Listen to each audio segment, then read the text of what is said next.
안녕하세요. 오늘은 정신건강을 바라보는 아주 독특한 시각, 바로 프로이트의 경제적 관점에 대해 한번 깊숙이 들어가 보려고 합니다. 기억이나 해석을 넘어서 마음의 치유가 어떻게 이 에너지의 흐름과 관련되어 있는지 함께 따라가 보시죠. 자, 그럼 이 흥미로운 여정 바로 시작해 볼까요?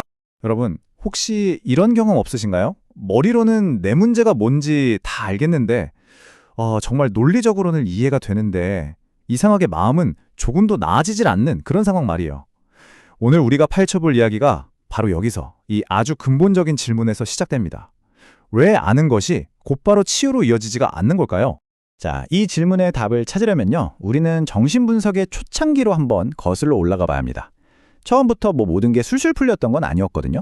치료사들이 환자를 도우려고 썼던 초기 방법들이 예상치 못한 벽에 딱 부딪히게 된 거죠. 처음에는 최면을 걸어서 무의식 속 기억을 끄집어내면 증상이 낫겠지 이렇게 믿었어요. 근데 이게 한계가 뚜렷했죠. 그래서 다음 단계로 넘어간 게 의사가 직접 당신의 증상은 이런 의미입니다 하고 해석해서 알려주는 방식이었어요. 근데 바로 여기서 저항이라는 아주 골치 아픈 현상이 나타난 겁니다. 환자가 머리로는 네, 알겠습니다 하는데 무의식적으로는 그 해석을 완강히 거부하는 거죠. 이 저항이라는 현상이요, 치료의 패러다임을 그냥 완전히 뒤바꿔 놓는 계기가 됩니다.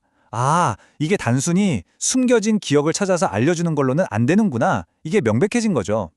저항은 그냥 싫어요 하는 게 아니라 뭔가 아주 강력한 힘이 치유를 떡하니 가로막고 있다는 신호였던 겁니다. 정신분석을 만든 프로이트조차도요, 기존 방식의 한계를 인정할 수밖에 없었어요. 억압된 기억이 의식으로 떠오른다고 해도 증상이 사라질 수도 있고 아닐 수도 있다고 말이죠. 이게 무슨 뜻이겠어요? 기억을 되살리는 게 만병통치약이 아니라는 거죠. 바로 이 지점에서 새로운 관점, 즉 문제의 원인을 과거의 사건이 아니라 현재의 힘에서 찾아야 한다는 생각으로 나아가게 된 결정적인 계기가 된 겁니다. 그래서 이제 초점이 과거의 기억에서 현재의 에너지로 확 이동하게 됩니다. 어쩌면 문제는 잊어버린 어떤 사건, 그 자체가 아니라 그것 때문에 지금 이 순간에도 내 마음속에서 꽉 막혀서 흐르지 못하는 어떤 힘, 바로 그게 문제 아닐까 하는 생각으로 바뀐 거죠. 바로 이게 경제적 관점이라는 겁니다. 마음을 하나의 에너지 시스템처럼 보는 거예요. 여기서 중요한 건 돈, 그러니까 에너지가 어디에 꽁꽁 묶여 있고 어떻게 흐르지 못하고 있는지를 파악해서 그 흐름을 다시 뻥 뚫어주는 데 있는 거죠. 자, 이 개념을 좀 더 쉽게 이해하려면요, 우리 마음을 거대한 댐이라고 한번 상상해 보면 좋아요. 댐 뒤편에는 엄청난 압력의 물, 즉 심리적 에너지가 꽉 갇혀 있는 거죠. 근데 중요한 게 뭐냐면요, 이 댐의 설계도를 보고 물이 이래서 막혔구나 하고 분석하고 이해한다고 해서 저절로 댐 수문이 확 열리지는 않는다는 거예요. 머리로 아는 것하고 실제로 꽉 막힌 에너지를 방출하는 건 이건 정말 전혀 다른 차원의 문제라는 거죠. 그렇다면 도대체 이 댐을 이렇게 꽉 막고 있는 에너지의 정체는 뭘까요? 임상 현장에서 치료사들이 아주 중요한 패턴 하나를 발견하게 됩니다. 치료가 잘 안 되는 환자들을 보니까 공통점이 있었어요. 대부분 성적인 에너지를 제대로 풀지 못하고 있었던 거죠. 반대로 병이 나아진 사람들은요, 신기하게도 만족스러운 성생활을 통해서 성적인 기능이 회복되는 경우가 아주 많았다는 겁니다. 이 두 그룹 사이의 명확한 차이가 바로 문제의 핵심을 가리키고 있었던 거예요.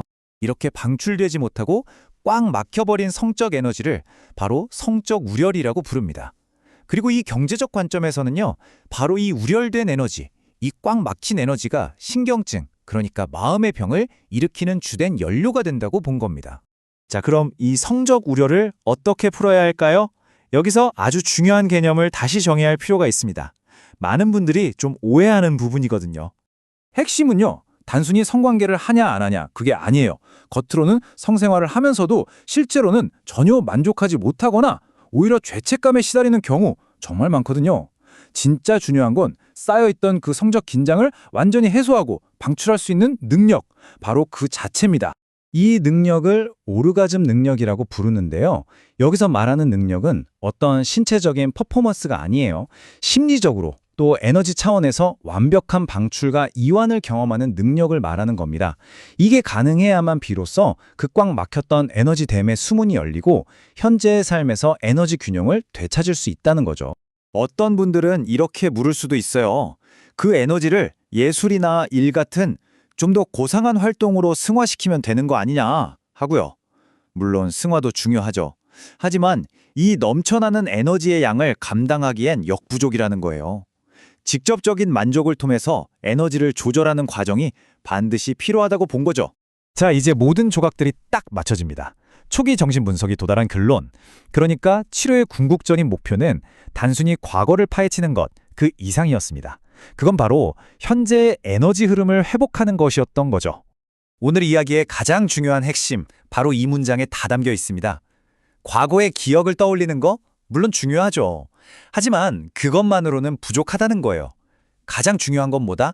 바로 지금, 여기에서 내 에너지가 건강하게 흐르고 순환할 수 있는 능력을 되찾는 것, 이겁니다. 그렇다면 치유 과정은 이렇게 되겠죠. 첫째, 분석을 통해서 에너지가 흐를 길을 터줘요. 둘째, 건강한 성적 만족을 통해서 그 에너지 흐름을 조절하는 능력을 회복하는 겁니다. 이렇게 되면 댐에 갇혀있던 그 억압된 에너지는 자연스럽게 사라지고 그 에너지를 먹고 자라던 신경증은 어때요? 힘을 잃게 되는 거죠. 오늘 이야기의 핵심 딱 한 문장으로 정리해 드릴게요. 진짜 치유는요, 과거의 유물을 발굴하는 고고학이 아닙니다. 현재 내 삶이라는 강물이 원활하게 흐르도록 만드는 일종의 치수 사업 같은 거예요. 자, 오늘 내용을 마치면서 여러분께 이 질문을 한번 던져봅니다.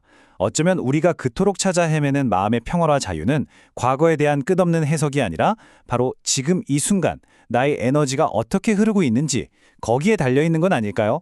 한 번쯤 깊이 생각해 볼 만한 질문인 것 같습니다.